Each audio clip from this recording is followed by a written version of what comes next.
I'd like to call the meeting to order at this time, please, and begin with a pledge of allegiance to the flag, which is up here in the corner.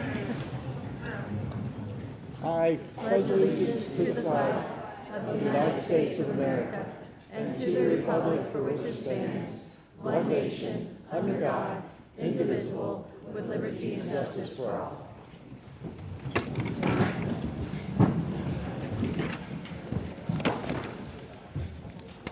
I would call your attention to the civility and decorum at the start of the agenda.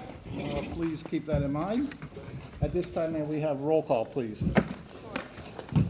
Philby? Here. Mr. Fedorcha? Here. Ms. Husak?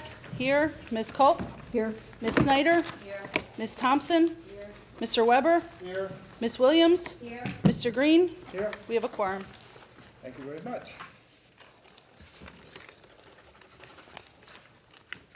Okay, pen gives up. Thank you.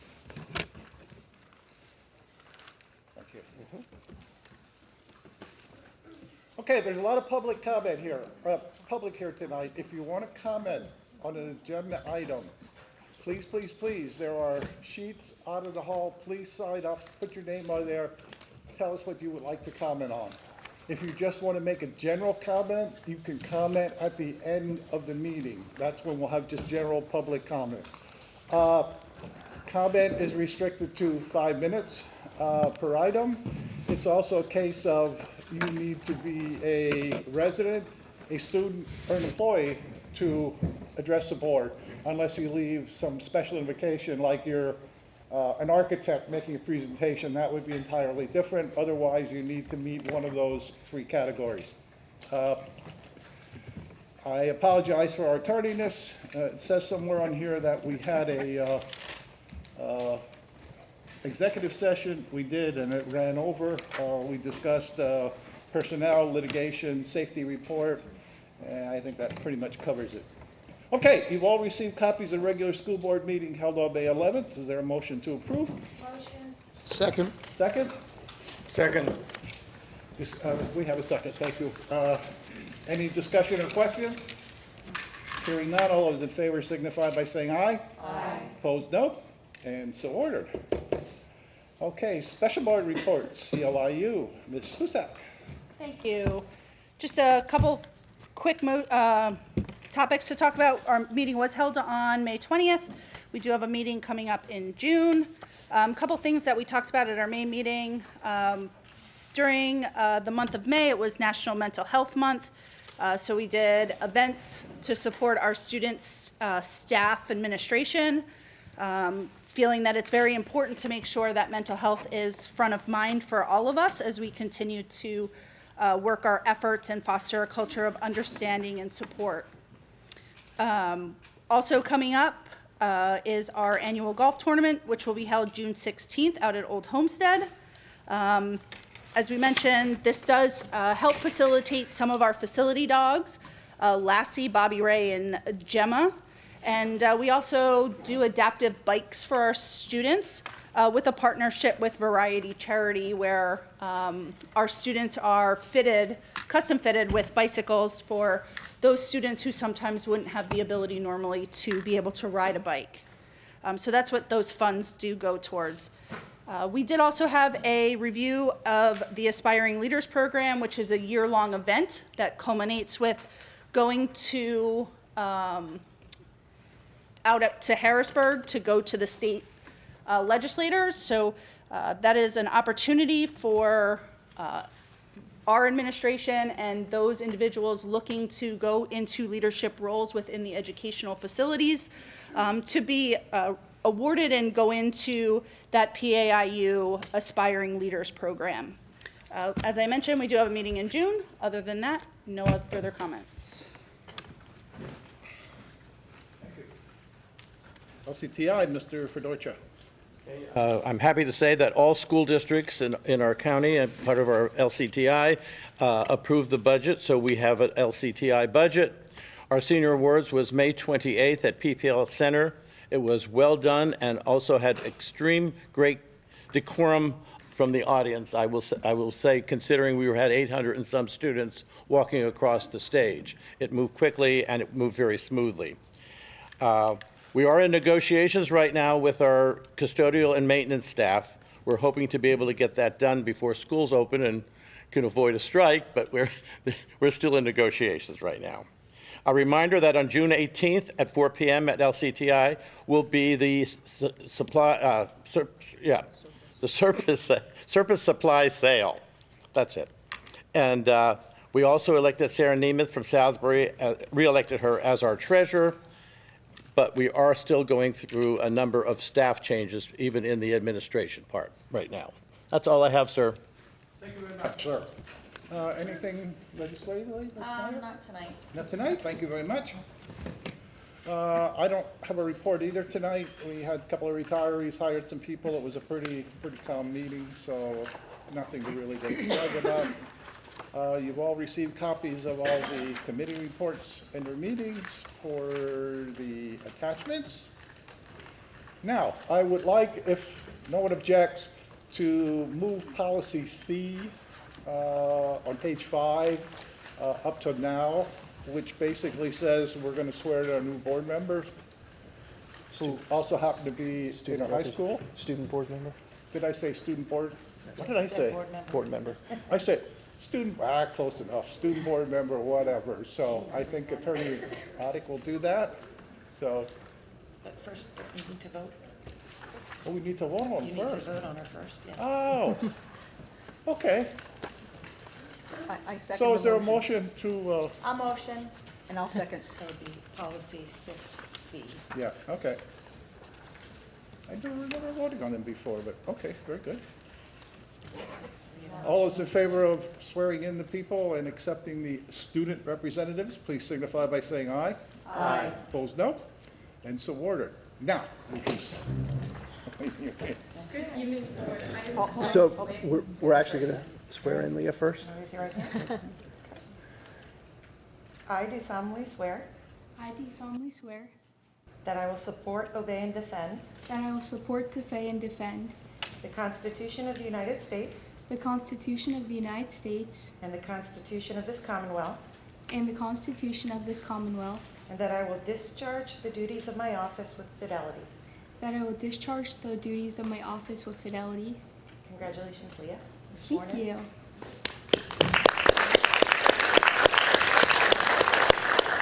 Next up, you ready? Okay.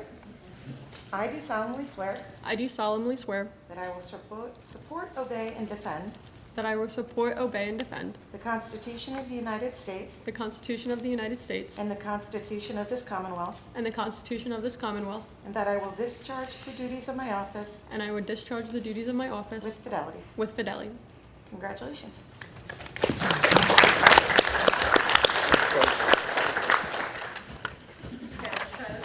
Good evening, Board. I am excited to present the last board report of the year. To start, I want to congratulate the graduating senior class. Graduation occurred June 5th at 7 p.m. along with the day before being graduation practice. The weeks leading up to graduation were all about commemorating a memorable senior class. On May 27th, senior awards were given out. The parade of graduates, where the seniors walked between the 4 campuses, occurred June 3rd and was led by the marching band. The class of 2026 advisors, Mark Nicosia and Miss Lily, are trying to bring back Senior Sunset. Senior Sunset occurred on June 3rd, where seniors could come together and watch the sunset. There was food as well as a blow-up obstacle course. The advisors are working closely with the class of 2027 to try to make this a new senior tradition. LCTI also had their graduation on May 28th. Congratulations to all of those seniors. The Freddie Awards happened May 21st, where unfortunately our rendition of Anastasia the Musical did not win. The Student Council helped out with freshman orientation on June 2nd. Incoming freshmen were able to see a little bit of what school will look like for them next year, along with being able to ask some high schoolers questions that they may have about moving into the high school. Finals are underway at the high school. We wish every student luck on their exams. With finals, the last 2 days of school will be half days. Spring awards for sports occurred on May 18th, where Kellen Bauer and Tegan Sims won the All Sports Awards for their respected sexes. Now for a quick sports recap. Softball unfortunately lost against Pine Grove, but still got second in districts. They ended the season with a 10-7 record. Baseball lost against William Valley in the semifinals in districts. They ended the season with a 9-9 record. Track had many athletes who made it to districts, leagues, and states. The athletes that made it to states are Zaid Salih, Emma Heil, Natalie Moffett, Landon Klimek, and Anna Trelise. Congratulations to all of these amazing athletes and amazing things they did this year. Now, leaving the best for last, I'm happy to announce our brand new board representative, Leah Kutzel. She's an active member around the school, being a part of Patriot Club, SAD, cheer, track and field, and Unified Special Olympics bocce ball. She's looking forward to representing her fellow students and helping make a positive impact on her school. Thank you. I hope everyone has a fabulous summer.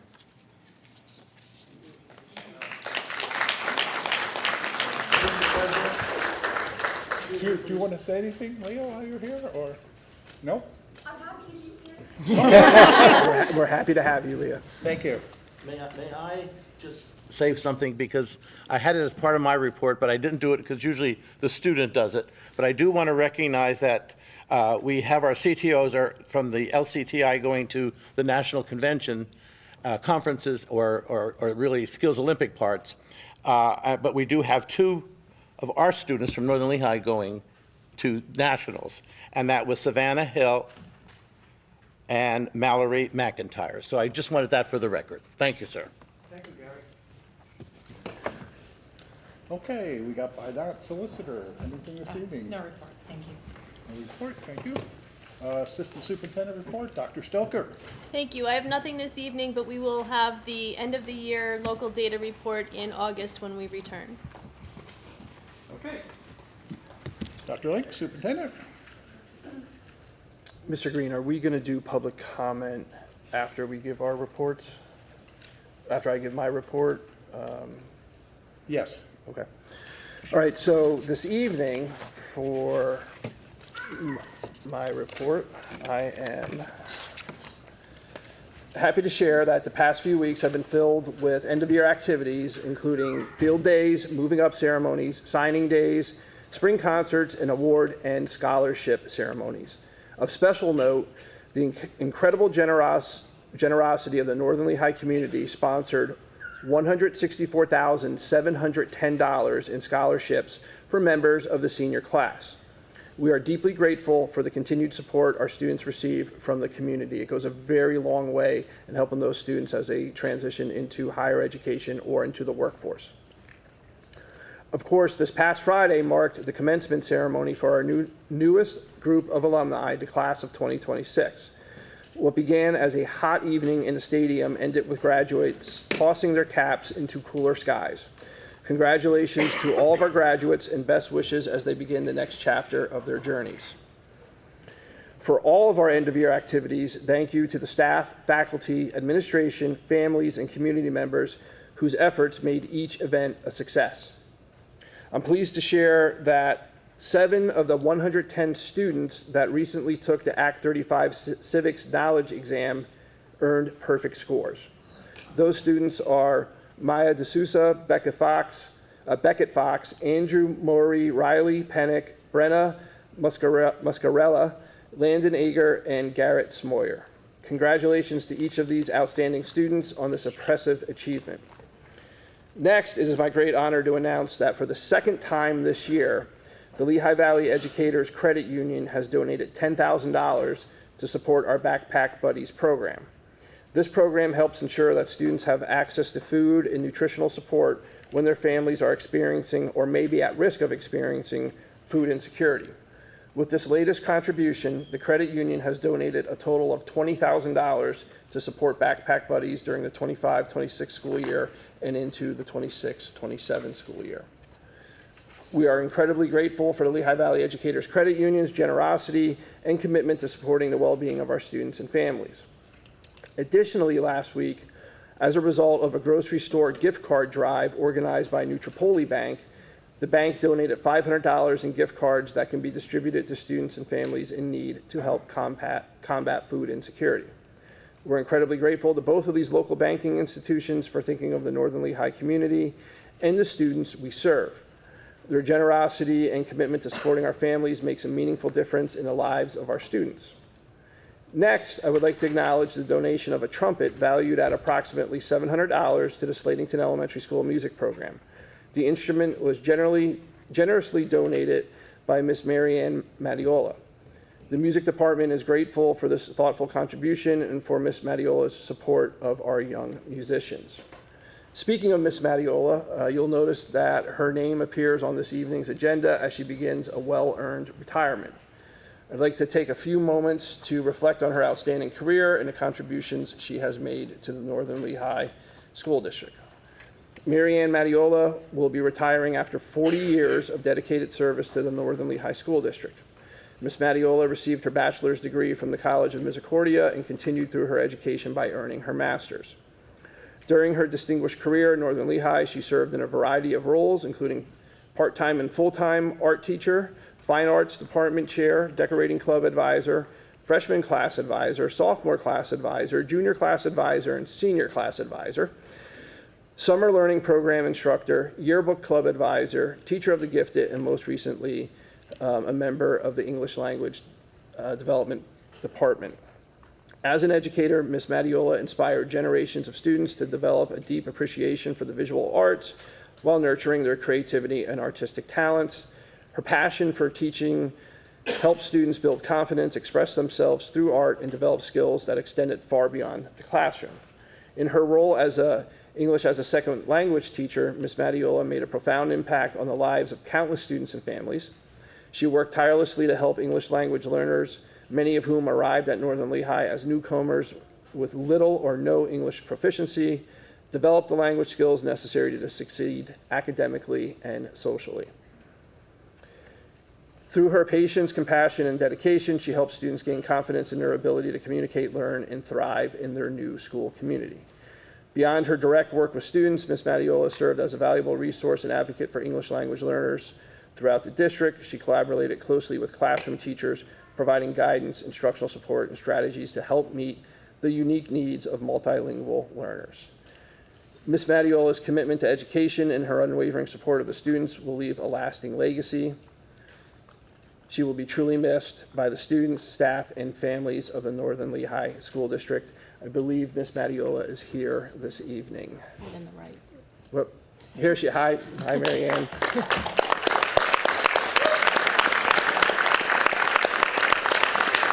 She would like to make a comment. So, What's that? Ms. Matiola, I believe you would like to make a comment on your retirement. Is that accurate?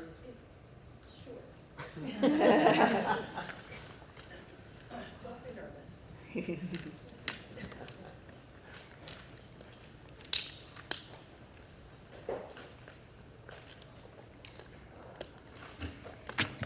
Mr. President, honorable school board members, Mr. Superintendent, Madam Assistant Superintendent, administrative staff. I'd like to say thank you for the opportunity to have worked at the Northern Lehigh School District. Put my glasses on. I've worked in each of the 4 buildings in my 38.29 years of teaching and 2 years of substituting, totaling over 40 years exclusively at Northern Lehigh. That .29 counts. I spent my career as an elementary art, middle school art, high school art teacher, as well as a K-12 English language teacher. It all was good. When I began my career, I was known as Miss Sab, short for Miss Sabatini, the art teacher. After I married, I then became known as Miss Matt. Students, teachers, parents, and even administrators referred to me as Miss Matt, short for Miss Matiola. I've worked with many administrators throughout the years, each bringing with them a new initiative, ways to cost cut in the classroom, yet still provide a quality education. It sometimes felt like I was trying to make lemonade out of a lemon. It wasn't always a smooth transition, but COVID was certainly a wake-up call to do whatever you had to do to make it work, and it was enjoyable. But you know, you learn to persevere, fish through what is being promoted, and find something good in that new expectation. There's always something to learn and share with others. You know, kids are funny. One day I had a student come up to me and say, "Miss Matt, did you know there was a pencil in your hair?" And I looked at her and said, "Yes, I put that there." And she said, "Whew, I thought somebody threw it at you." You gotta laugh at kids. My my mission in life, as Maya Angelou put it, is not merely to survive, but to thrive, and to do so with some passion, some compassion, some humor, and some style. I have enjoyed sharing my talents with the Northern Lehigh School District and community, and have painted 26 murals for the district, all without any compensation. I supported the NLEA with the Santa Breakfast Advertisement Board, the Walnut Street Playground Association, Walnut Port Stadium, Walnut Port Canal Association, District Magistrate's Office, Theater Drapes, and others in the high school and Slatington Elementary, while working on 10 plays in their backgrounds, just to name a few. My greatest challenge was a 20 by 30-foot bulldog crouched in the grass in the football field's shed years ago. Perhaps you remember that? It was really good. My students helped me with that. I have completed 4 murals at Slatington Elementary in the last 5 years, and I have one yet to do before I walk away from teaching this year. My ESL degree afforded me to become known as the school mom, wiping tears from newcomers, placing Band-Aids on skin knees at the Shine program, and distributing free books and pencils I gathered for students who didn't have them. I have encouraged everyone to accept all children equally. It's one world, one child. Perhaps if we all remember that all children laugh in the same language, we can learn to overcome language barriers and promote peace. My approximately 20 years creating a high school yearbook, being the gifted advisor leading the decorating club in 2 buildings, and teaching high school students to work with a budget to have an affordable and free prom in the year 2015. It only had 6 kids that didn't attend. People didn't know that we were aware that they weren't planning to attend because they didn't have dresses and dress shirts, and we found them for the students. It was the right thing to do, and it was certainly important to them. I'm a firm believer that anything can be done if we work together with mutual respect and recognition of each other's boundaries. It was my pleasure to give back to the community each of my 40 years while working at Northern Lehigh and entice others to join in. I remain positive and optimistic despite life's unexpected changes. When Pope Julius asked Michelangelo to paint over the cracks in his small Sistine Chapel, Michelangelo said to him, "You have the wrong man. I don't paint, I'm a sculptor." You know, you learn to bend because what you do, because you want to do the best, you can until you know better. Then when you know better, you do better. I chose to do as they say, to push up to the prison bars to see stars and not mud. That's figuratively, not literally, for Northern Lehigh. We can do anything if we work together and keep a positive attitude in your back pocket. I'm very surprised that it's been 40 years here because I don't even feel 40 years old. I encourage my own 2 children to remain kind to Mother Earth and to learn to communicate with everyone. They can speak 8 languages, I think. English, French, multiple dialects of Spanish, including ancient Peruvian and Chilean dialects, Portuguese, Italian, German, Patois, and Swahili. They give me great pride as they use their medical degrees to work on global, international infectious diseases, neuroscience and brain research, and global ocean sustainability microplastics research. I keep the bar raised for the children of Northern Lehigh equally as I would for my own. I encourage you all on the board and in the audience to study a language, draw, paint, remain positive, be frugal with the budget, and continue to work together to make the world a better place for all learners. I look forward to the next 25 years of my life because, after all, the world is just a plane ride away, Mom. And I will check in on Northern Lehigh every now and then to hear Miss Matt shout it again and smile. I say to you, goodbye, ciao, adios, und auf Wiedersehen. Thank you.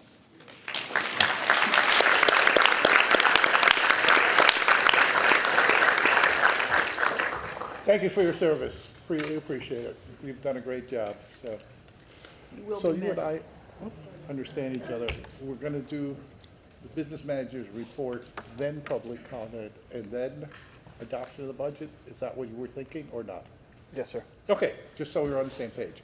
So, having said that, you're all through, Dr. Link? I am. Okay, thank you. So, we'll go into the business manager's report, Ms. Malatorres. All right, this is going to be our presentation for the final budget for the 26-27 school year, and I'm going to turn it over to Dr. Link, who's going to start the presentation.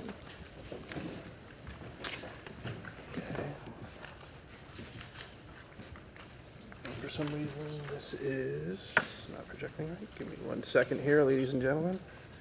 Yeah,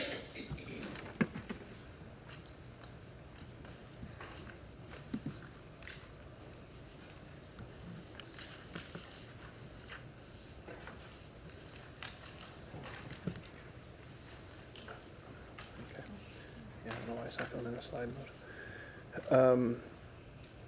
Okay, this evening, we're going to give our final board presentation of the final budget for the 26-27 school year. I don't know why.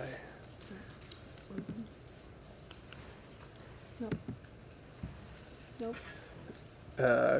This is not transitioning. Can one of you come up here?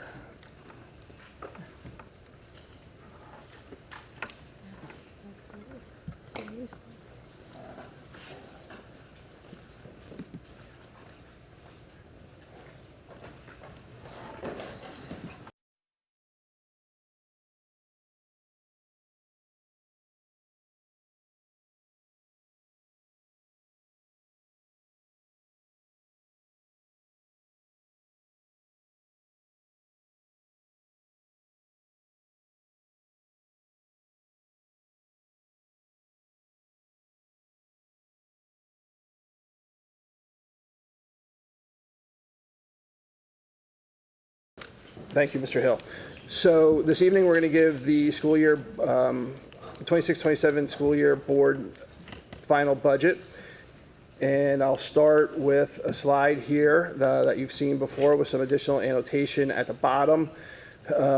This includes the elimination of a middle school math position through a resignation, which would then be covered through an internal transfer. Elimination of an emergency certificated Spanish ESL staff position, which we would not renew for the application to the state for another year of an emergency certification. The permanent substitute position, all through attrition, and retains the secondary music position, band director. Also, there's an addition of a high school business position through a staff transfer, an internal staff transfer.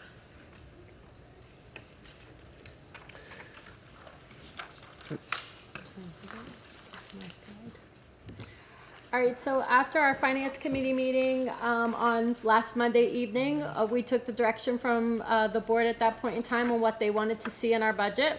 So we did, these were the items that were discussed.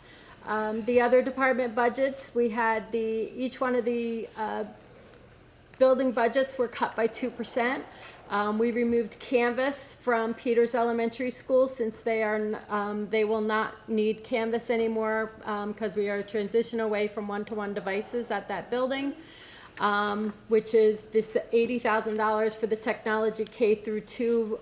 That is, as I just said, the cut of the technology from that building individual. There will still be carts in those buildings for the teachers and the students to have access to technology.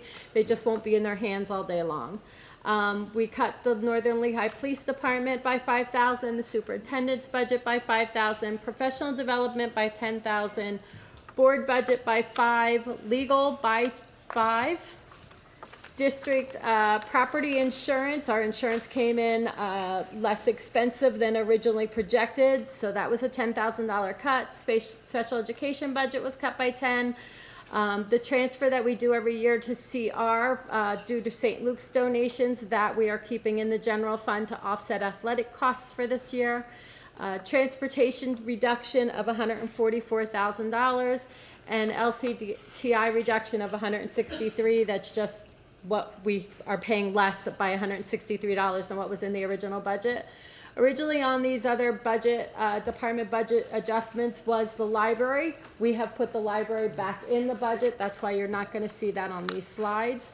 So the totals of all of the other budget adjustments total $353,872. Now we move to the salary and benefit reductions. So we had a reduction in administrative salaries. Our workers' comp came in, insurance came in less than originally projected. We had a permanent sub whose insurance they elected was not at the family, so I could reduce the budget by that. Some of our professional staff, actually 2 professional staff members that were in there, had moved step movement and were hired at a higher rate than was originally in the budget. Paraprofessionals, department chairs, all through attrition. We are recommending removing those positions, along with a permanent sub. The business position, as Dr. Link has stated, that is being filled at the high school, but through the moving of staff that is already on hand, and the elimination of that emergency certified position that Dr. Link also talked about.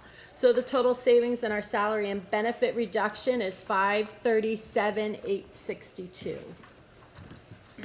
Since Monday's evening's board meeting, we had the retirement of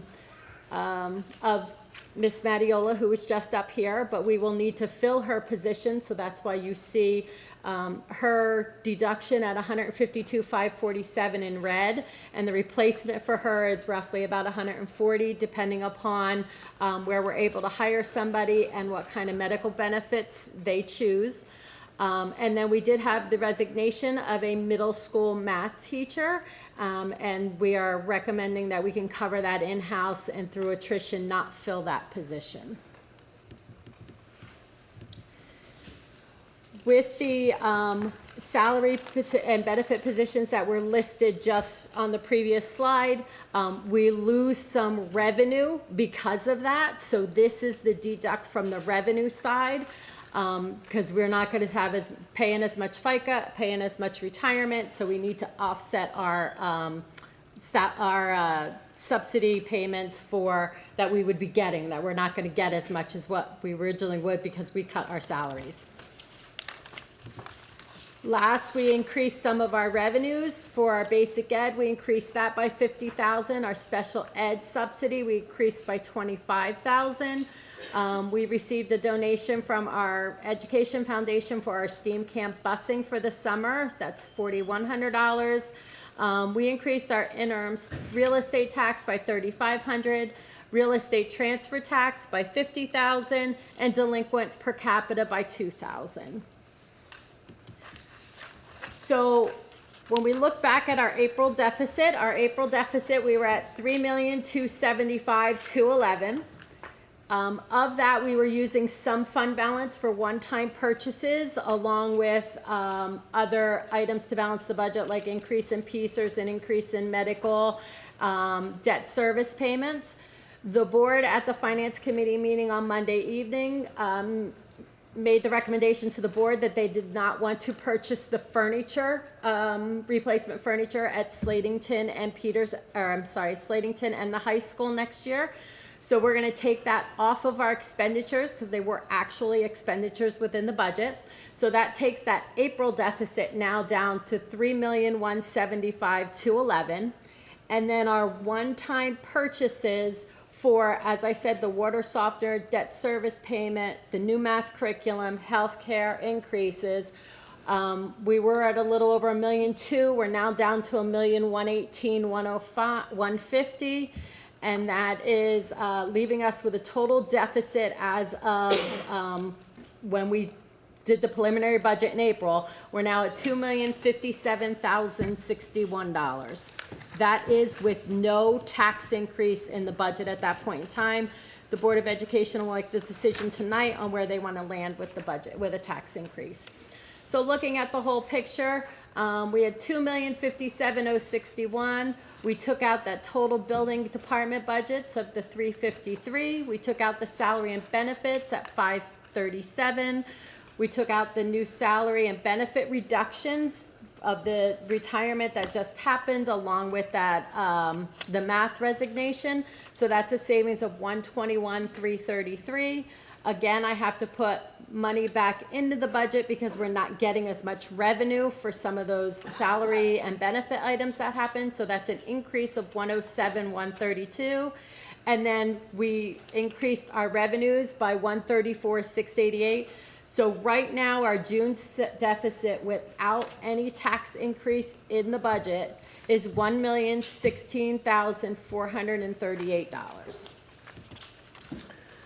So picking up there, the board previously approved a proposed increase of 4.32% blended tax increase. That's what it equates to when you look at it across Northampton County and Lehigh County. That would take the total remaining deficit down to $157,832 if they approve a 4.32% blended tax increase.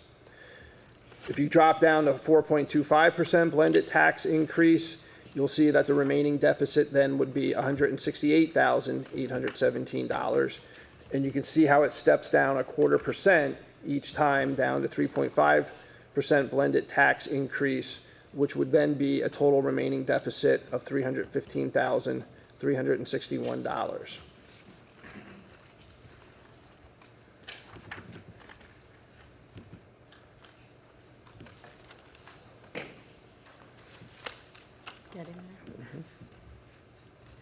All right, so now we're looking at the impact on property owners. So again, that tax increase that's currently built in the budget will give us $858,606 additional dollars.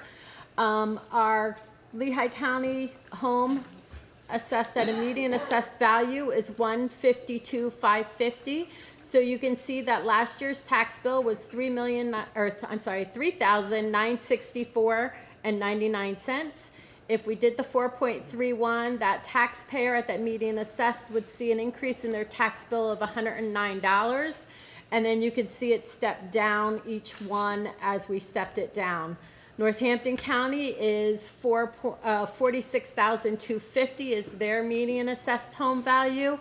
At a 4.32 blended for them, it is $181.63, and then it steps down from there as well. There is a difference between Lehigh County and Northampton County because of the equalization of mills and how we have to equalize mills with STEBs. Okay, administrative recommendations and direction sought from the school board.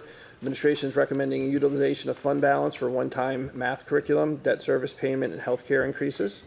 Passing a 4.32% blended tax increase in conjunction with utilization of fund balance to close the gap, in addition to generating some revenue for upcoming years for capital improvements. That being said, Mr. Green, that concludes the report, and now I would recommend that we open it up to public comment on agenda items.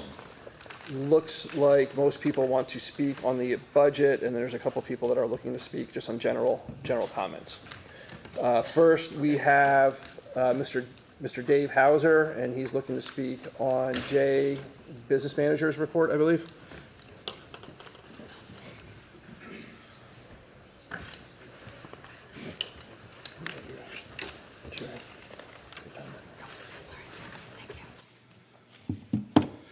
Good evening and thank you. Before I speak on the budget, I would like to speak on something that kind of sort of touches some of the staffing implications, that are in there. I want the board to know my son Jackson is about to get straight A's for the first time this school year, and it's because of the really, really hard work of the teachers that he has. I know Mrs. Binder is here tonight. I apologize if I'm missing anyone else, but also the good advice and counsel of Mrs. Dada and Mr. Briner truly help with that. We need to give these people all the tools that we can for students to find success, because I'm living that as a father. So thank you to everyone who helped with that. I'm tired of hearing the phrase tough decisions coming this way toward the audience, particularly when they're used to describe budget choices that face the district. Don't call them tough decisions, call them what they really are. Just call them cuts to student programs and cuts that impact the teachers and paraprofessionals who work directly with students every day. Words matter, your words matter more. You're at the pulpit, you're the ones making the decisions. When we call these tough decisions, it can make them sound like they're unavoidable, and they are not. They are choices. And before we make choices that reduce programs, services, and support for students, we owe it to this community and to our students to ask tougher questions. When staffing comes up, I would hear a lot about class sizes. When I was an administrator here, I hear a lot about it now as a parent, and that sometimes we move staff because class sizes look pretty good in certain buildings versus other places. But I will tell you that staffing decisions must be more than class sizes. What is the impact on scheduling, on the course offerings, vertical alignment of schedules, student supports, interventions, and the overall educational experience in each building? You transfer a teacher, it doesn't just impact class size, it impacts what that principal can do in their buildings. There's a program impact. Those questions need to be addressed. That should be in the presentation as well. We also need to stop treating vacancies as automatic opportunities to save money. When a position becomes vacant, the first question should not be how much can we save. The first question should be how do we preserve the position and the services it provides to students. When this building became a middle school from a junior high in 2002, it employed 32 full-time professionals. Eventually that dwindled to 28. When I took over, it was 24. When I left, it was 19. So when we look at staffing slides that show progression and increases in professional staff, we have to go a historical perspective beyond that and look to what those positions are, because not all of them are teachers. I asked this board to do its research on the historical perspective of staffing and the impact it has had on programs. I saw in tonight we're removing the emergency certified staff. Who picks up that work? Will teachers be spread even thinner than they are? We were going to remove a math teacher. How will that be handled? I know the math class sizes at the middle school aren't bad, but there's more to it than that. I worry about how the schedule and how the offerings are balanced around that. Are we going to be relying more on dual certified faculty members who, when they leave, now we have multiple things that we need to fill? These moves are making it harder for principals and teachers to deliver the essential services that we, the taxpayers and parents, are paying more than $40 million to receive. I would say that our para is helping that, but apparently they're all being cut, and that's not right either. Our teachers make incredible things happen, but every staffing decision has consequences beyond the four rules of the classroom. This is why the district should hire a business teacher, not simply transfer one from another building. And it is why even the mention of cutting a band director and music position should be completely unacceptable. That should not even be floated in this district.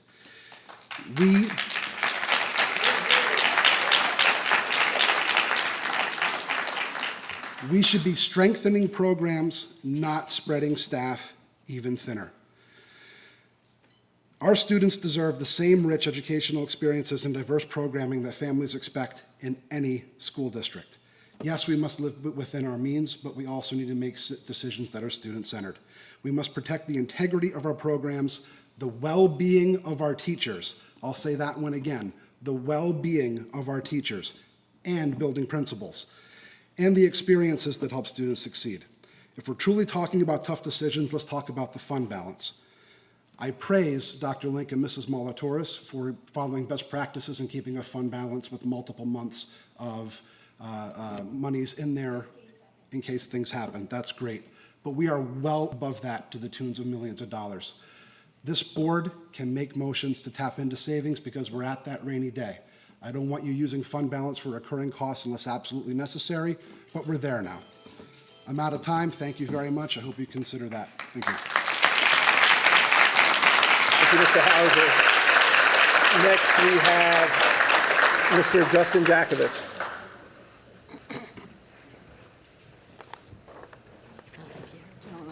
Again, Mr. Justin Jakovitz.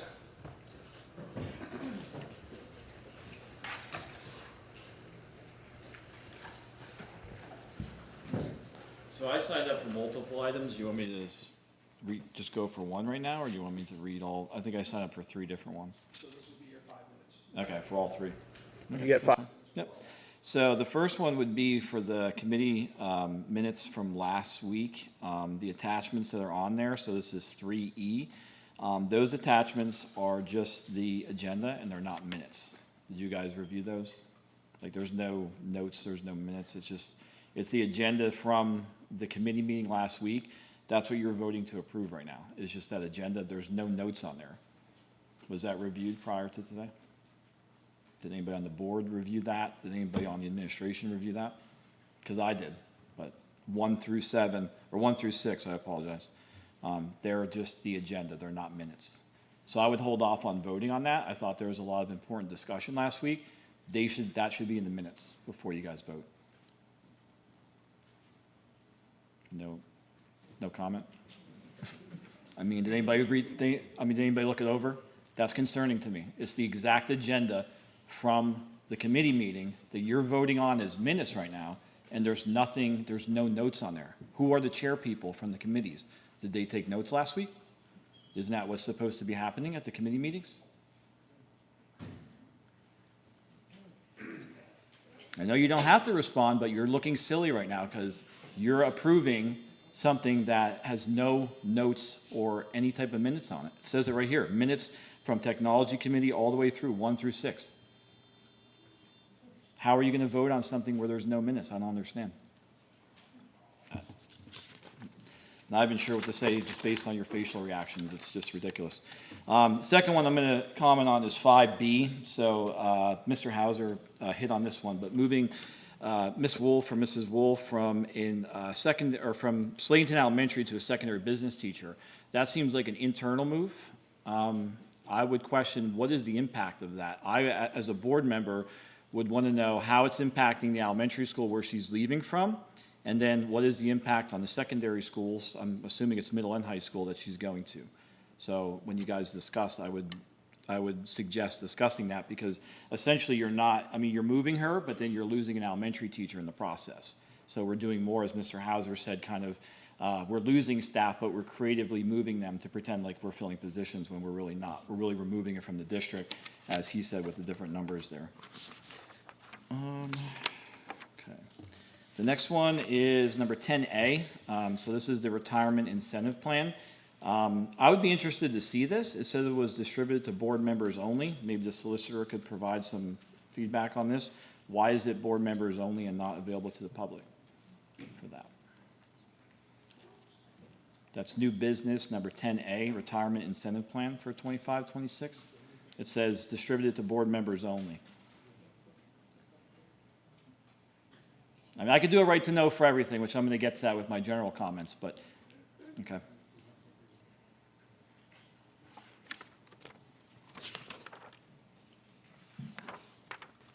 So the MOU does not become a public document until it's formally approved by the school board. Once it's approved by the school board, it will be available either under the right to know or if they decide to post it on the website. Okay, so we can't see it to give feedback prior to approval. That's what you're telling me? Well, under the Sunshine Law, technically you're not entitled to any documents. The Sunshine Law gives you access to an agenda. That's what's legally required. There's case law backing that up. Okay, that's fine. So I'm doing my general comment too.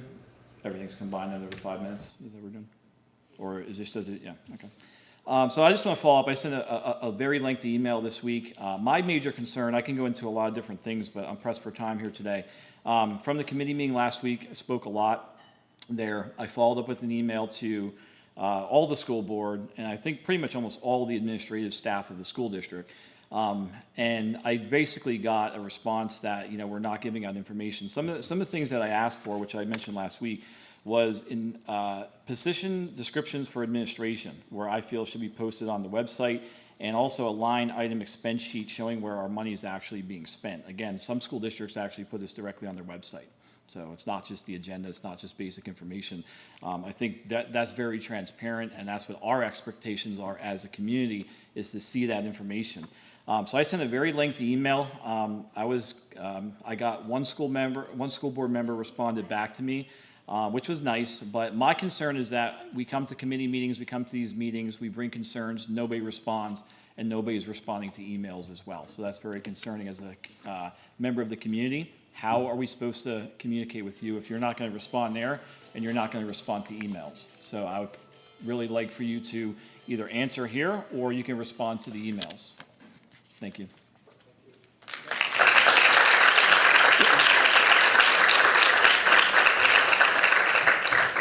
Next, we have Pete Bastias.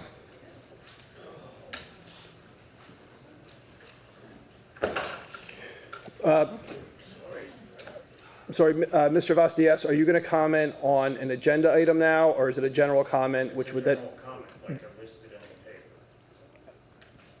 But nothing on the agenda item itself, on the agenda. It's about the music thing, it's a general comment, you know? So general comments are typically reserved for the end. We did talk about the music position in the presentation. If you would like to, you can do it now because it was on the presentation. Give me a minute. Sure.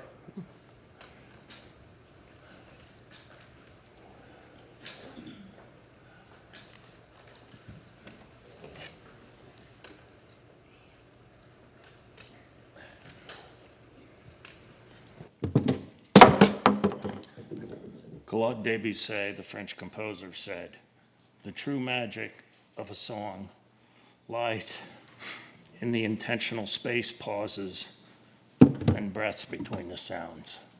In other words, music is the space between the notes." And I've seen it with these kids. To deprive them of a music education is criminal, it's insane, it's downright stupid.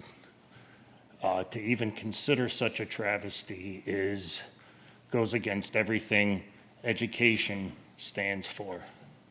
These kids are motivated, they're dedicated, they bust their behinds. I've seen it with my sons. I've seen these kids out here, like me and my fellow Marines, out there in their uniforms, sweating, practicing. They keep their academics up, and they love it. Music is a lifelong pursuit. My late father, who was an educator, taught me that. Taught me to believe in the students, believe in my sons. I believe in every Gabriel, every Logan, every Darius, every Reese, every other son and daughter that's sitting behind me that's in this band. So please do the right thing and leave the music department alone so these kids can foster. Who knows, there might be another Jimi Hendrix or a Mozart or somebody else, and even if not, they enjoy this. They dedicate themselves. So, and I had just wanted one more thing. Like I said, my late father was a teacher. Taught at Southern Lehigh for over 30 years. In fact, that's my grandmother's baby grand right there that he donated when he was, before he had to go into hospice care and for medical. So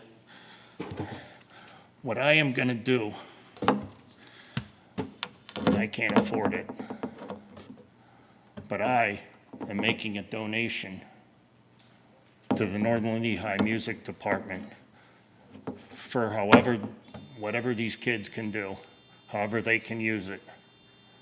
Yeah, I can't afford it, but these kids are our future, and we should be behind them instead of entertaining an idea such as dumb as getting rid of a music department. I've watched all these Mr. Carroll, Ms. Tanzas, and the phenomenal Mr. Yonkman. I don't know if he's here today, but I've just noticed it. I mean, I can't say enough so I'll just leave it at that. Please do the right thing and leave the music department alone. Thank you.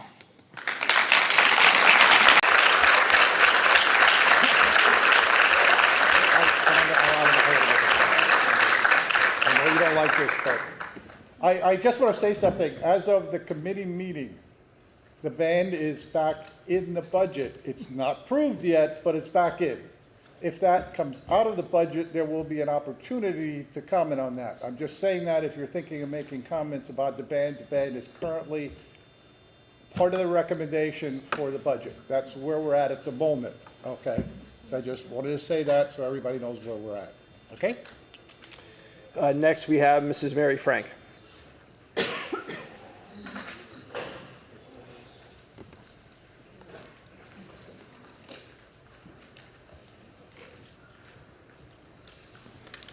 You're really close tonight. Last week we were back there. Anyway, Hello. As the board evaluates potential changes to our budget and district structure, its primary duty to the community is to ensure that every dollar invested ultimately supports student achievement. As I stand here and represent NLEA, we ask that you carefully consider how these decisions may affect the workload of teachers and building level staff who have the most direct impact on student learning. Regardless of whether positions are retained, restructured, or eliminated, the responsibilities associated with those roles do not disappear. Our concern is centered on ensuring that the district and board fully evaluate where these responsibilities will be assigned and how redistribution may affect those working closest to students. Teachers today already face significant demands, including lesson planning, data analysis, intervention implementation, communication with families, and addressing a wide range of student needs across all grade levels. With teacher-held responsibilities, such as department chairs, also under consideration, it is important to recognize that additional duties, even those that seem minor when viewed individually, can collectively increase workload and reduce the time teachers have available for direct instruction and student support. That direct work with students is the most important part of our profession, yet it is often the first thing impacted when additional responsibilities are added. If duties are shifted, I encourage the board to assess whether adequate time, resources, and support structures will accompany those changes. Likewise, if responsibilities are consolidated with other roles, it is important to consider whether that model can continue to provide timely and effective support to educators. As you make these decisions, I ask that teacher workload remain a central consideration. Any organizational change should ultimately strengthen the support systems around classroom educators, allowing them to focus their time, expertise, and energy on the students they serve every day. Ultimately, I ask you to consider all of these things because any direct wait, hang on. I even typed it today. Ultimately, I ask you to consider all of these things because any change directly impacting the capacity and time our teachers and paraeducators have to work directly with our students, and at the end of the day, our students have to remain our #1 priority. Thank you.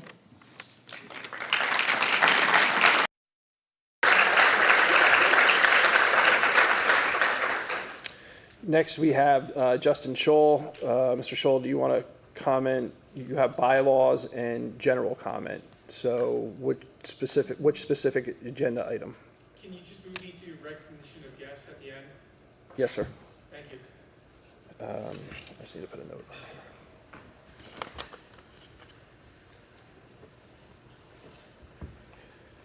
Okay, next we have Mrs. Katja Bender looking to discuss agenda items.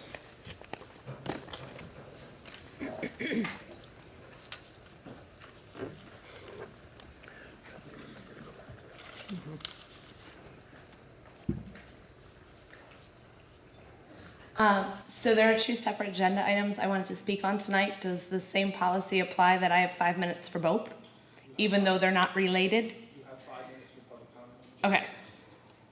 Okay. So to begin with, I would like to address the continued plan to shuffle around positions within our district, especially when it comes to the paraprofessionals. These are some of our lowest paid employees in the district, but they carry some of the greatest responsibility. They spend time one-on-one with our students every single day, and they ensure that many students have a successful outcome that they would not have without the help of a paraprofessional. Whether these are emotional support paras who spend their day in one classroom directly assisting a teacher, or simply instructional paras who meet many different roles in our district, including pulling children one-on-one to assist them academically or in small groups, as well as serving recess duty, lunch duty, bus duty, in-school suspension, lunch detentions, etc. These are all positions that our district cannot do without unless we would like to see grades deteriorate, behaviors go south, and consequences not being able to be addressed, given out for behaviors that require them.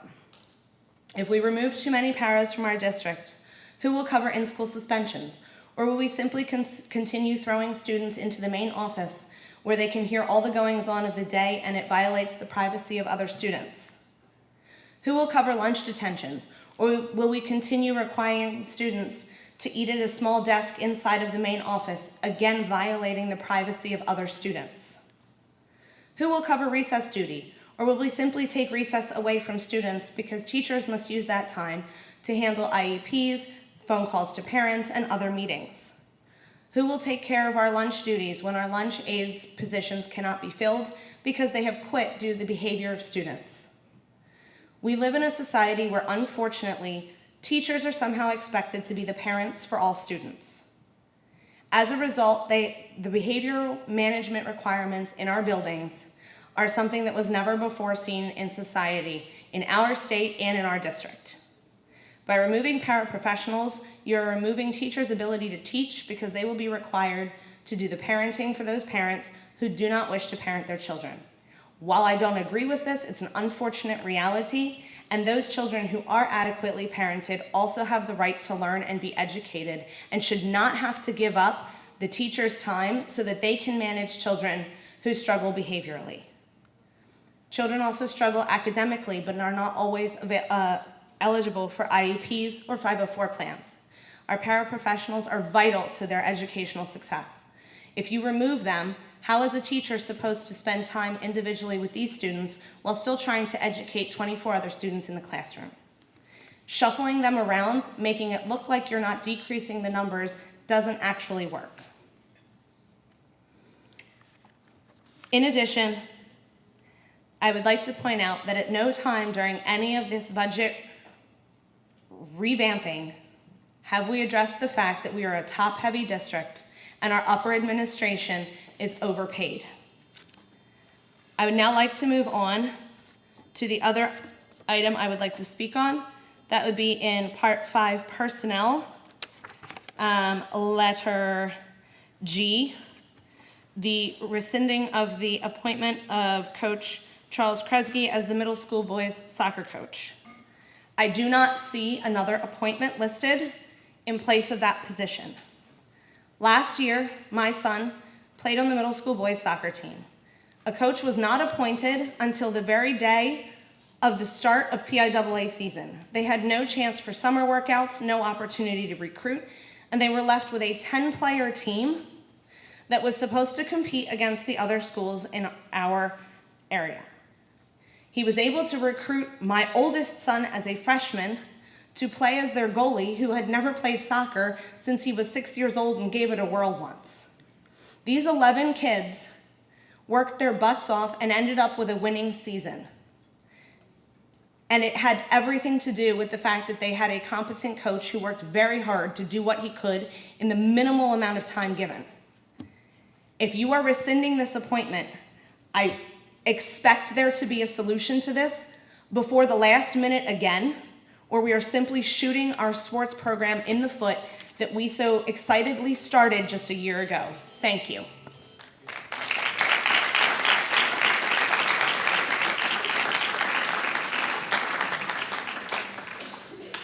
Okay, next we have Madison Corrupt.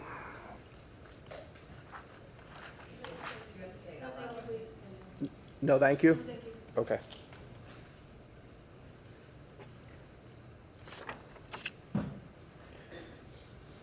Next, we have Nate Walters for the band program.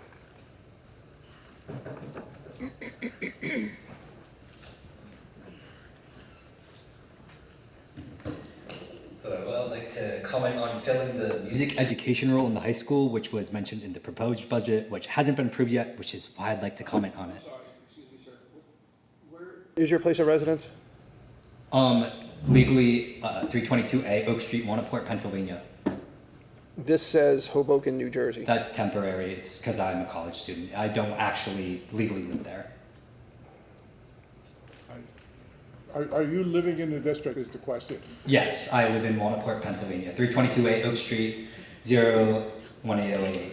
What's that? That was my temporary address while I was attending school. Okay, go ahead. Thank you for clarifying. Thank you. Of course. So my name is Nate, and I graduated from Northern Lehigh in 2022. I was heavily involved in the band program ever since I could join, which was 4th grade. Since that point, it became evident to me that music will forever be a part of my life. I just didn't know to what degree. Speaking of degrees, I am currently finishing my college degree. As I'm continuing to pursue my journey in higher academia, I have had the increasing realization that my high school has failed me in a multitude of ways. My freshman year of college was filled with hearing about all of the opportunities and resources my peers had. It felt like I was already behind in trying to get ahead. I understood why this was the case, as Northern Lehigh is a small school with limited resources. This is something I was aware of while attending, but overlooked during my time, because I only had one perspective, nothing else to compare it to. I'm now able to zoom out and see that there are really only two things that I am very prideful to be able to call myself a Northern Lehigh alumni for, and that's Mrs. Tiedemann's ability to cultivate a welcoming space in the library and the band program. Going to college in Hudson County, New Jersey, no one knew Northern Lehigh in Little Slatington, Pennsylvania. The only exception was whenever I brought up the marching band. I was able to say that we were a school who competed in Group 1 open class and consistently was in the top 5. Some individuals who also competed in TOB then recognized the name Northern Lehigh. I was able to say that we hosted Santa Clara Vanguard as well as the Boston Crusaders at my high school. I was able to say that my band program was active, high achieving, and thriving. I would hear about how some schools did not have a band program, and it sounded like a nightmare, a reality that I felt very privileged to not have lived. And now it crushes me to realize that this nightmare potentially could come true if the role is not filled. Music is an essential part of education. As I began my college career majoring in music technology, I switched to electrical engineering because I love math and I also wanted to give myself more opportunities in a music career. I realized that my previous music education taught me how to be an efficient learner. I could apply my music knowledge to many other areas of my education.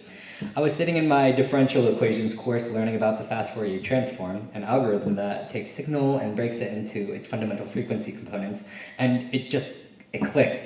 I often need to understand the theoretical to navigate what I'm doing computationally.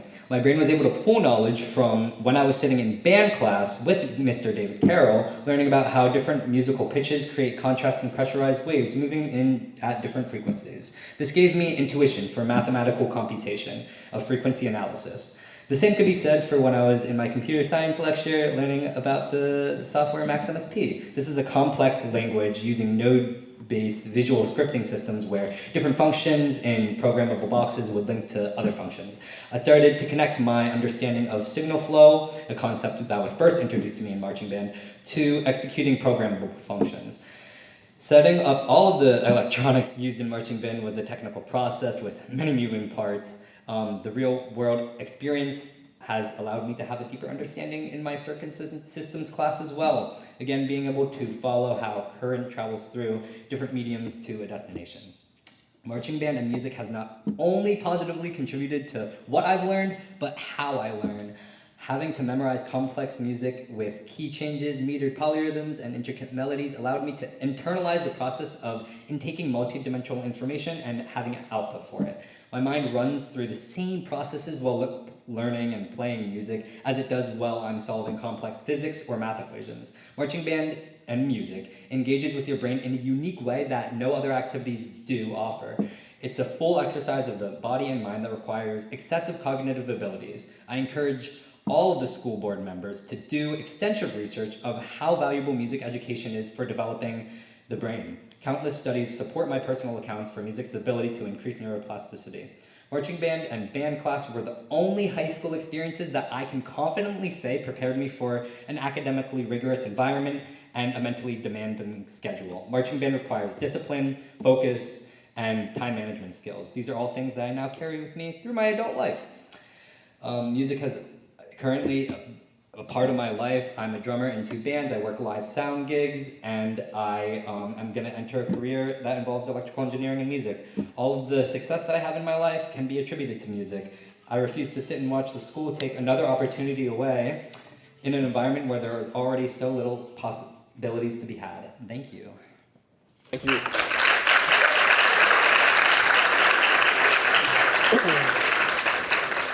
Next, we have Sarah. I'm sorry, Sarah, I can't read. I'd like to decline. Okay, thank you. Next, we have Lacey Romali. Lacey, it looks like you want to comment on basketball, which is not one of the agenda items. At the end? Okay, thank you.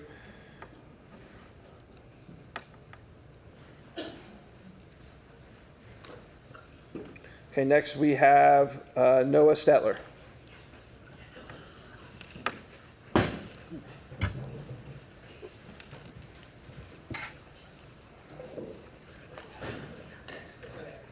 Hello, my name is Noah Stetler. I am the head drum major for the Northern Lehigh Marching Band.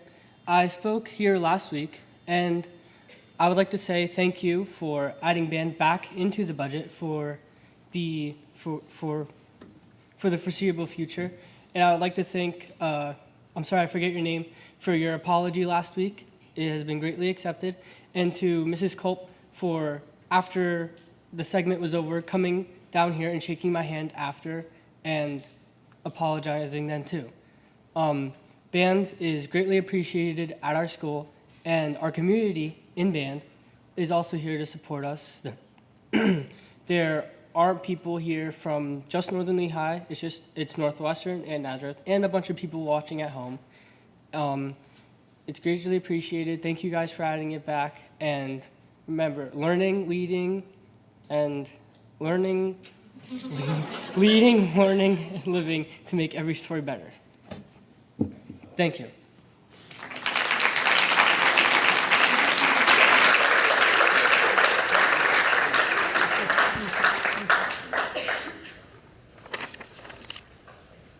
Okay, next we had Marianne Matiola, but she already spoke.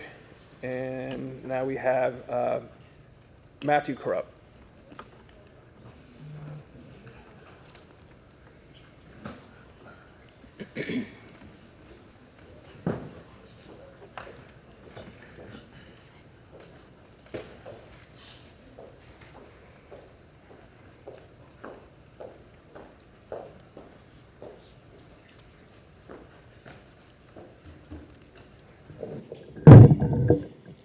Good evening.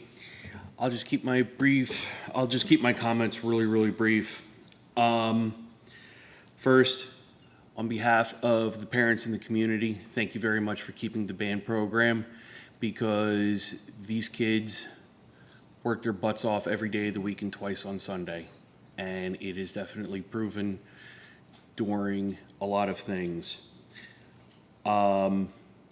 Just at the end of the day, when it comes to the professionals, as far as the teachers and go, please don't cut them,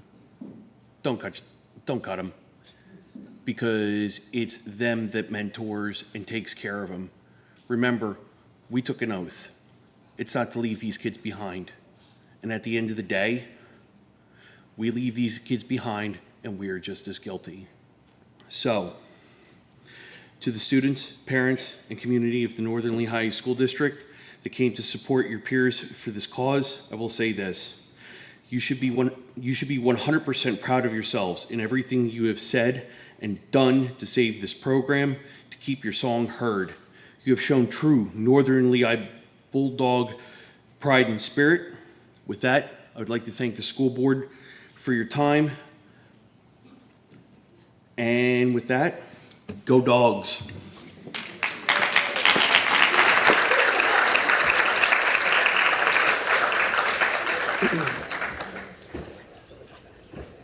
Okay, the next three individuals want to speak at the end of the meeting. So we'll hold for public comment on non-agenda items. And then we have another community member that would like to speak at the end of the meeting as well.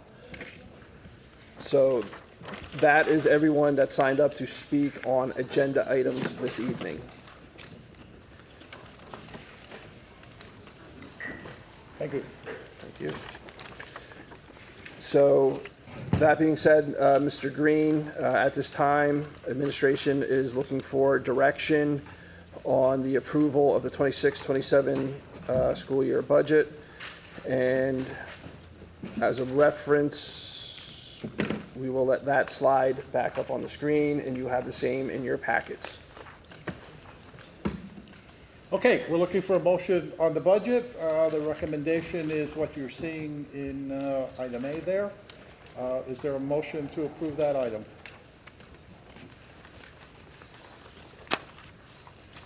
Is there a motion to approve that item? Administration is recommending item A under adoption of general budget. Is there a motion to approve that item? So moved. We have a motion. Thank you. Second. And a second. I'll go through it. All those in favor signify by saying aye. Those opposed, no? No. Okay, roll call. Ms. Bilby? No. Mr. Fedorcha? Yes. Ms. Husak? Yes. Ms. Culp? Yes. Ms. Snyder? No. Ms. Thompson? Yes. Mr. Weber? No. Ms. Williams? No. Mr. Green? Yes. 1, 2, 3, 4, 5 yeses, What? I 4 thought- noes. Motion passes. Motion I thought I had passes. 6, but 5. No, 5. Was it 5? Okay, I'm just Five. going down. Okay, so the motion passes 5 to 4. And we have a budget. Having said that, I'm going to ask Mrs. Malatoris to do attachment 8, which is kind of filling in all the numbers that are necessary. We have a sheet here for that somewhere. Yeah, okay. Do you want to read off those numbers, Sherry, or do you have it printed, or? I think, go ahead, Donna. I thought we were gonna vote on what we wanted our tax increase to be. That's what that motion So the was. motion was to approve the actual dollar amount of the budget. The next item to approve is the percentage of the Yeah, tax I think increase you're that we are correct. doing. No fund budget for Lehigh School District. Correct. You're right, Donna, it is just the It's total just the- budget, it's it's just the not the total millage. dollar amount. I agree with that 100%. So we've agreed to that, and now we need to do the millage rate. I apologize for that, you're absolutely correct, I misread that.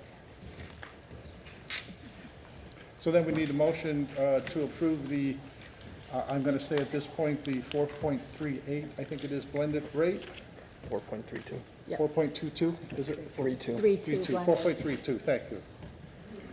Is there a motion to approve the 4.32 blended motion? This page, yeah. Is there a motion to approve the 4.32 blended tax increase? One more time, is there a motion to approve the 4.32% blended tax increase? Hearing no motion, is there another motion on approving the 43 million plus budget?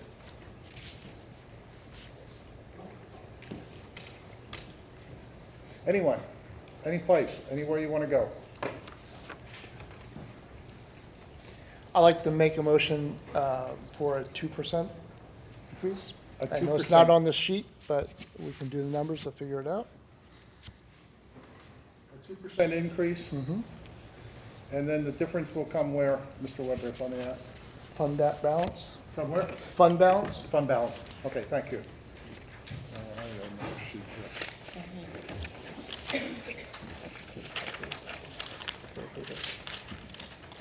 Thank you. Okay, is there a second for that motion? I'll second that. Motion and a second. All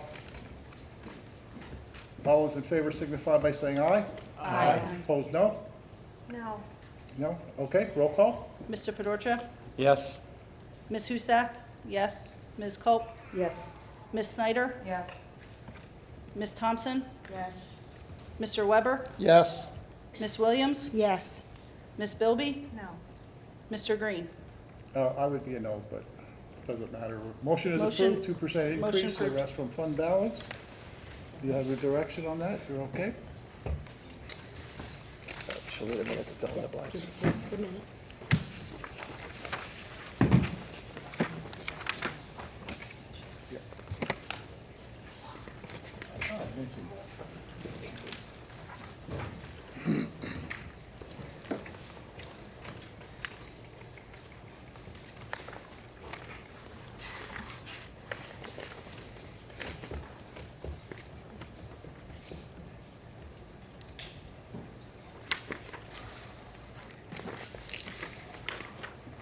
All right, so the board motion Board members, you do have the resolution 2026-03 in front of you. Line 3 will be a tax increase for Lehigh County of 26.1162 mils, or 2.61162 per $100 of assessed valuation for real estate in Lehigh County, and 83.8475 mils, or 8.38475 per $100 of assessed valuation for Northampton County. Okay, I didn't get all those numbers. Does anybody need those numbers? I do. Repeat it? Okay. Would you repeat those again, please? I sure can. Yep. So a tax rate of 26.1162 mils, or 2.61162 per $100 of assessed valuation in Lehigh County, and 83.8475 mils, or 8.38475 per $100 of assessed valuation in Northampton County. Okay, you've heard the numbers. Is there a motion to approve the resolution, which includes, among other things, the per capita tax, et cetera, et cetera, et cetera? So we're looking for a motion to approve that resolution. Motion. Thank you, Mrs. Snyder. Second. Mr. Weber. All those in favor of approving the resolution, please signify by saying aye. Aye. Opposed, no. And so ordered. I didn't need that yellow paper after that. Okay, we have completed our budget. And I think I mentioned we had an executive session at 6 o'clock. If I didn't, I will mention that now since it's on the agenda. Matt, you Yes. missed item B, which is the homestead farmstead, and I'm still I just figuring wanted to that go out. back and get that K. Okay. Because I was reminded of that before I moved on. Sorry. That's no problem. Item B is approving the Homestead Farm Act. Is there a motion to approve that? So moved. Second. Motion is second. Yep, give me just a second to put these numbers in, and then I can get it for you. There's a lot more numbers on this one. 475.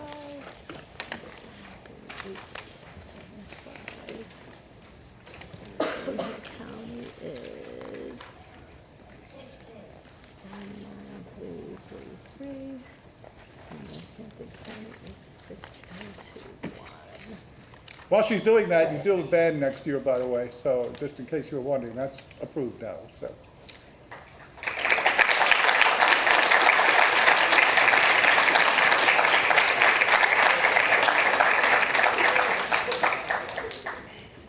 What? All right. You ready? Yep, again, board members, you have resolution number 2026-04. I'm going to refer you to the back page. That first paragraph, you're going to see about halfway down, it's going to say an additional aggregate amount of, that dollar amount is $49,205.41. And then about 2 lines under than that, you're going to see the calculation of the maximum amount for homestead farmstead will be 504.88. And again, that other line all the way to the right at the end of that paragraph is the same dollar amount, the 504.88. That is the maximum amount for approved homestead and farmstead. Number 4, homestead exclusion calculation. Again, reduction amount of 504.88 by the school district real estate tax rate of 26.1162 mils. In parentheses, it'll be 0.0261162 for Lehigh County, and 83.8475 mils, in parentheses, 0.0838475 for Northampton County. Exclusion for each approved homestead in Lehigh County, is $19,333. And for for Northampton County, it is $6,021. And then again, it talks about farmstead. The assessed amount for Lehigh County for farmstead is $19,333. And again, the last line in that item number 4 is Northampton County's amount for farmstead, which is $6,021. Number 5, again, your first line is going to see the assessed value reduction of $19,333 for Lehigh County bills and $6,021 for Northampton County. The next line you're going to come to is paragraph 4, maximum real estate assessed value reduction of $19,333 for Lehigh County and $6,021 for Northampton County. And that is that resolution. Okay, essentially those are the same numbers you had before. Yep. For the okay. Are there any questions on the homestead farmstead exclusion? Anyone? Everybody okay with that? Okay, all those in favor of approving that, please signify by saying aye. Aye. Those opposed, no. And so ordered. And in case for any reason you own a home or a farm and you haven't signed up, there's a couple $100 there you can pick up. I think it's too late for this year. Yep. But you will get something in the mail if you're not signed up. Correct. Beginning of the year-ish next year from Lehigh County. Don't throw it away. Fill it out, send it in, and you'll save a couple $100. What was it? So keep that in mind next year when you get to your tax bill. Okay, we're done, I think, unless I'm missing something with the whole budget at this point. Is that correct? You're good. Okay, let's go on to personnel. We have items A, B, C, D, E, F, all the way up to J. Is there a motion to approve the personnel items, please? Is it K? Oh, K, sorry. We're moving up to K. Motion and second. Any questions? Discussion? Yes. Fedorcha, Mr. Fedorcha. Okay, everybody ready? All those in favor signify by saying aye. Aye. Opposed, no. And so ordered. You have a bunch of policies here. Remember, we approved C before. So you have A, B, down to F.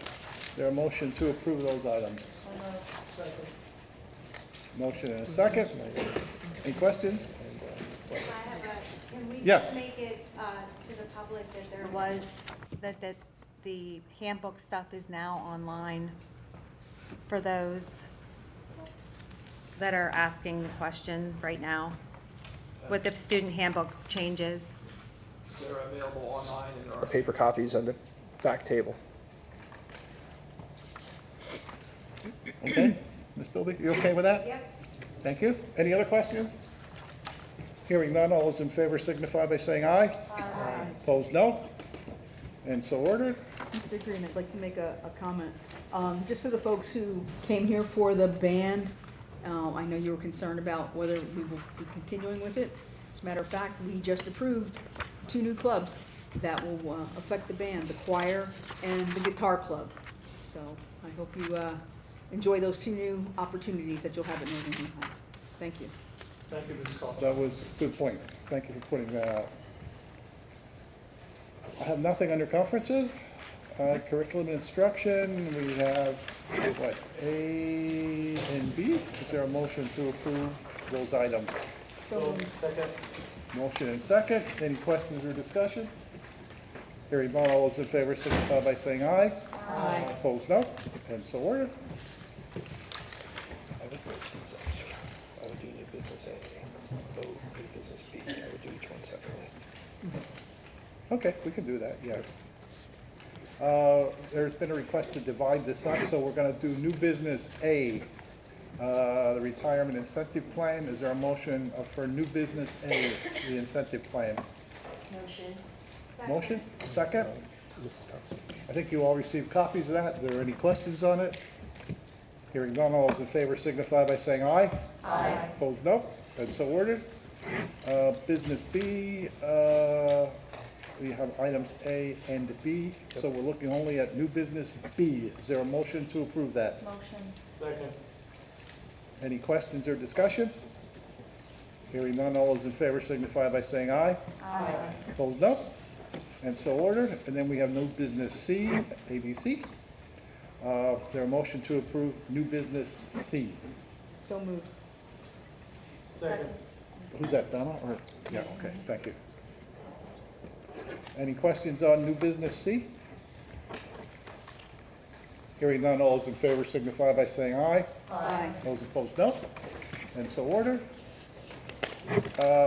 Under financial, you have a bunch of financial reports there to approve. We have item A, B, C, D, E, F, G. What's that? Down to O. Oh. Is there a motion to approve the financial items, please? Thank you. Any questions on any of the items? Hearing none, all those in favor signify by saying aye. Aye. Those opposed, no. And so ordered. Under legal, we have one item, item A. Is there a motion? So moved. Second. Motion is second. We cannot have discussion on that, so all those in favor of approving it, please signify by saying aye. Aye. Opposed, no. And so ordered. I have no correspondence. I don't know if anybody else has any. Ms. Husak, anything? No, thank you.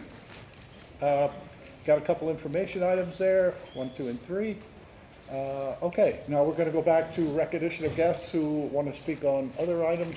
I'm going to turn it back to Dr. Lake to go through his list. Okay, thank you, Mr. Green. We'll circle back to Justin Scholl.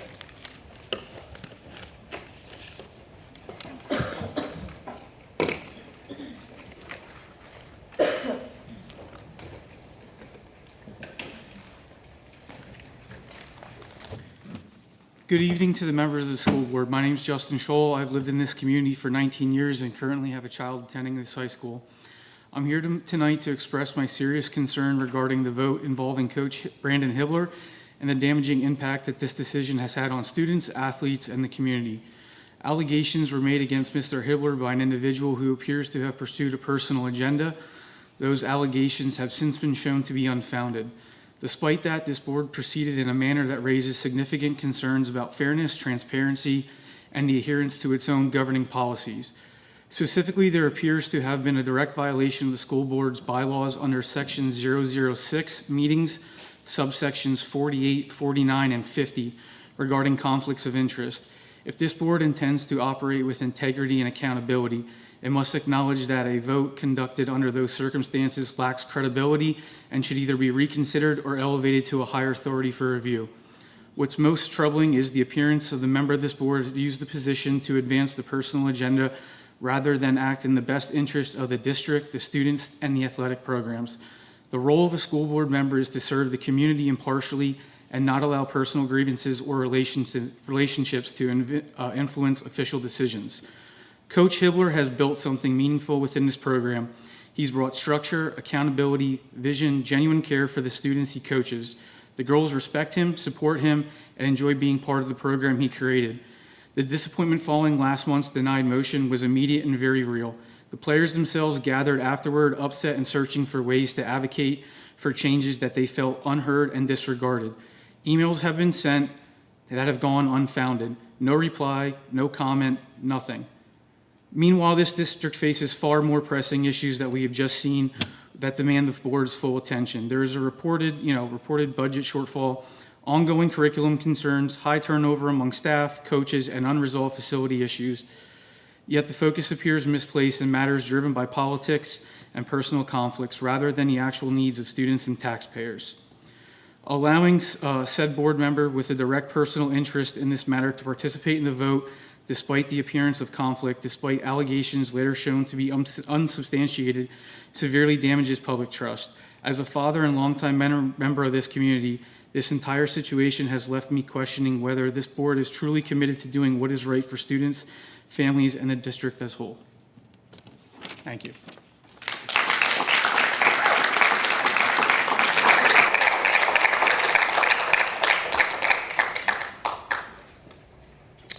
Next, we have Lacey Romali.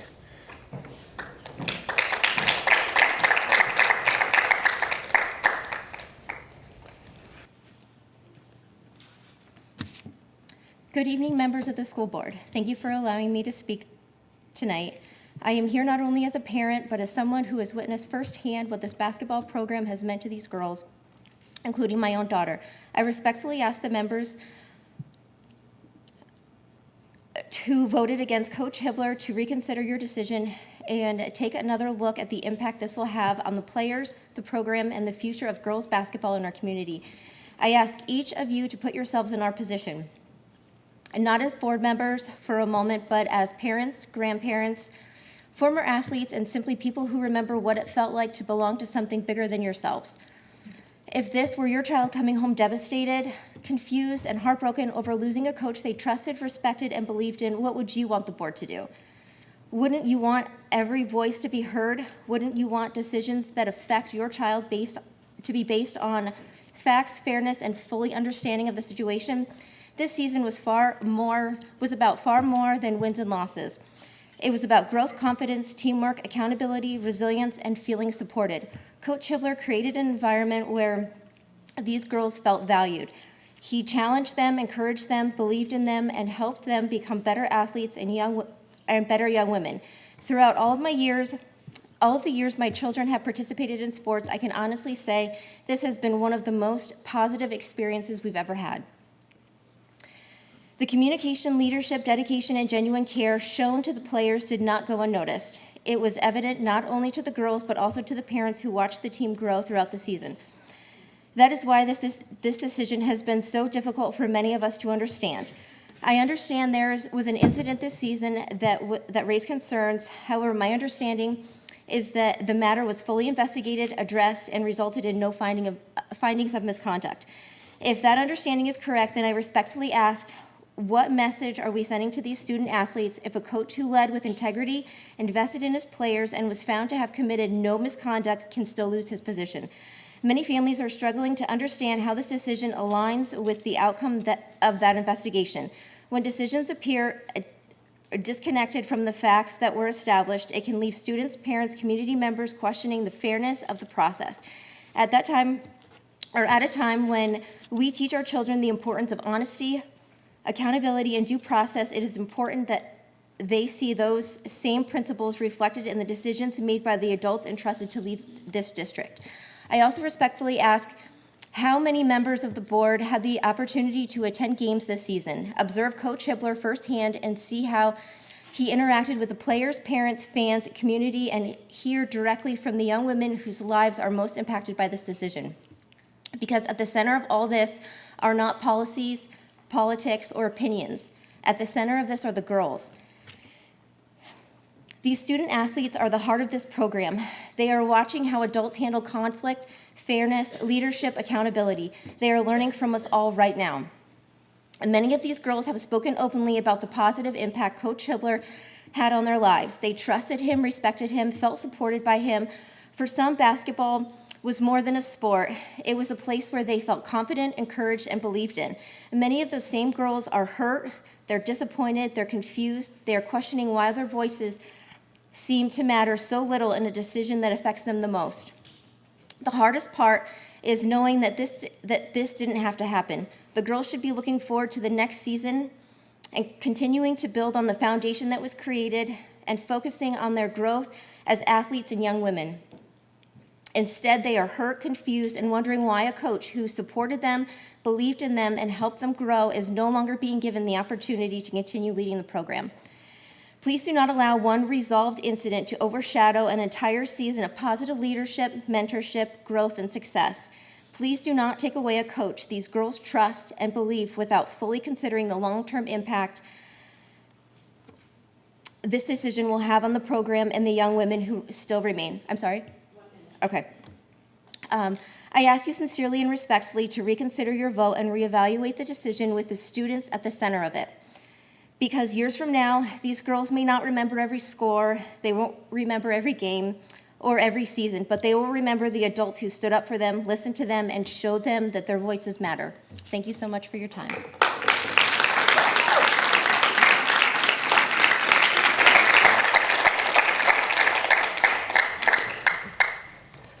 Next, we have Mrs. Angela Williams.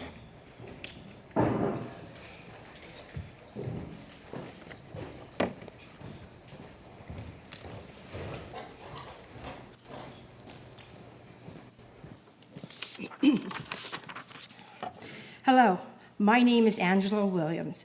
I am speaking as a parent. I like to set the record straight. There has been misinformation being discussed in the public about the girls' varsity basketball coach. First, the legal investigation report concerning a minor, which was unlawfully distributed to certain individuals, was investigated by the school district's hired attorney group, King Spry. It was not a third party. Policy 103 was the only policy We cannot talk about employment decisions publicly. Okay, can I talk about the school district policy then? The next policy? Like, I was gonna go into my next paragraph. The policy that was not part of the investigation report was policy 824, number 15. No, it still involves. No, I was investigating only on policy 103, not policy 824. But it still pertains to private employment information. So unfortunately, we can't.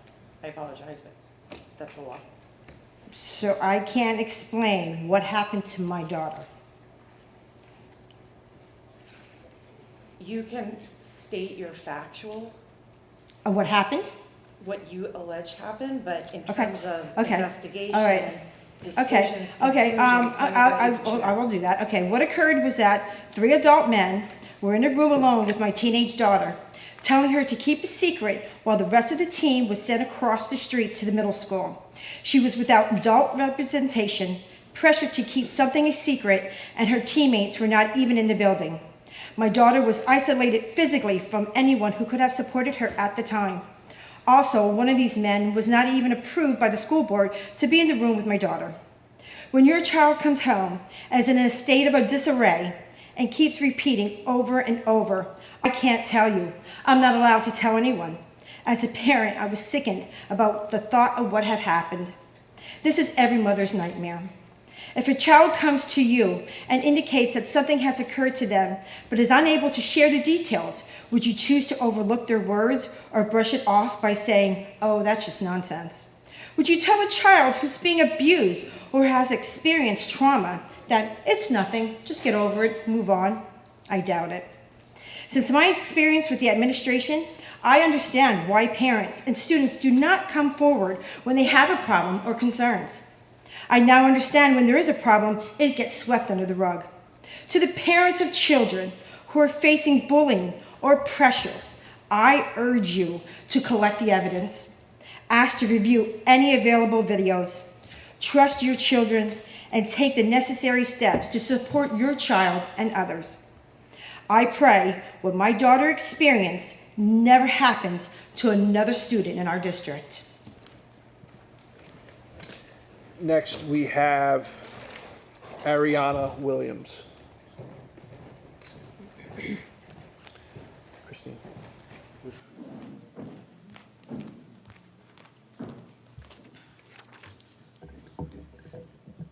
Hello, my name is Ariana Williams. I'm the actual victim in the relation to the girls' varsity basketball team.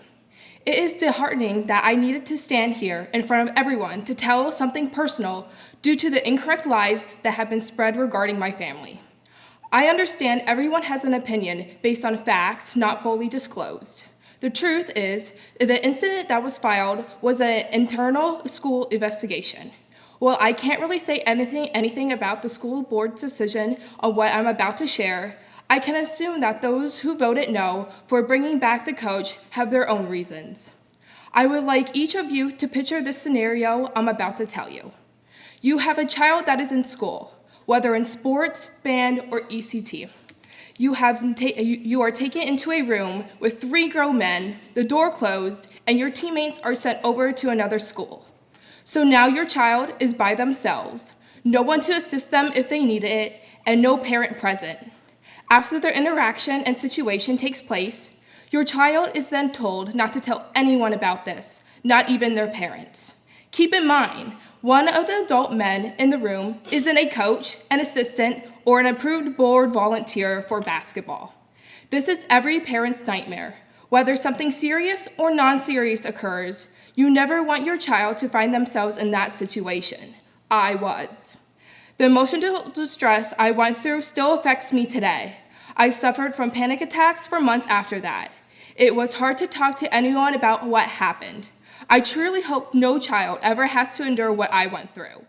It's sad that I must break down a portion of what really happened because an adult couldn't tell the truth. Shame on him. I am the one who suffered. I was the one wronged. Thank you.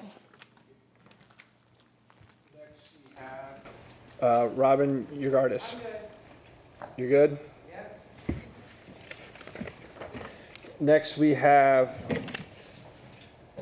Mike Everett.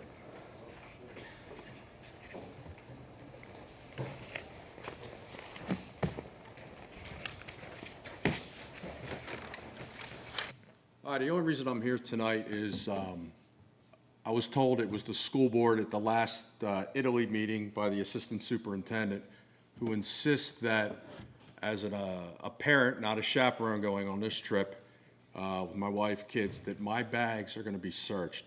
As far as I know, when I started this over $4,000 payment, nothing was mentioned, nothing was signed. There's no reason to violate my Fourth Amendment rights. I've been a cop for 30 years. I know she can't search my bag. The school police officers know they can't search my bag without my permission, but she insists to tell me that I cannot get on the bus if I don't allow them to search my bag. I agree that the kids' bags should be searched who don't have their parents with them, as the chaperones are more their custodian. I am with my kids. If something happens, which TSA does search my bags, I don't need another adult, they'll find something. Not like I have anything to hide. It's the principle of it and it's the legality of it. This is a school tour, but it's not school related. My kids they went to Broadway, they went whitewater rafting. Not one school official searched any of the kids' bags that went on these. Now you're going to search an adult that's not a chaperone, and also tell this adult that they can't bring tobacco products, which is totally legal for someone over with my age, or that if I want to smoke, I can smoke in Italy while I'm outside the hotel. You're not going to tell me I can't do it. It's not illegal. It's not on the EF tours, and I was told it was the school board. And from what I understand, the school board just approved the student tour, the EF tours, but this nonsense that goes on after it is ridiculous. It totally violates any search and seizure, and from what I understand, the police don't even know about this. I was talking to one, and if it has changed, she could have cut me off from the beginning. Sort of like when we were supposed to pay for the bus, and I had to do my spiel to her, and she said, now it's paid for. So the trip is in a week and a half, or a week and 2 days. So I would expect something to be done, or we will have a problem when we go to board the bus that she's not even going on, as far as I know, the trip. Thank you. That concludes our people that signed up for general comments tonight. You got everybody? Yes, sir. Okay, we're comfortable that we are finished with recognition of guests. You have some information items there, of course. If there's no other business to be attended to, is there a motion to adjourn? Move to adjourn. Second. All those in favor of adjourn, please signify by saying aye. Aye. Opposed, no. And so ordered. We're finished. Thank you.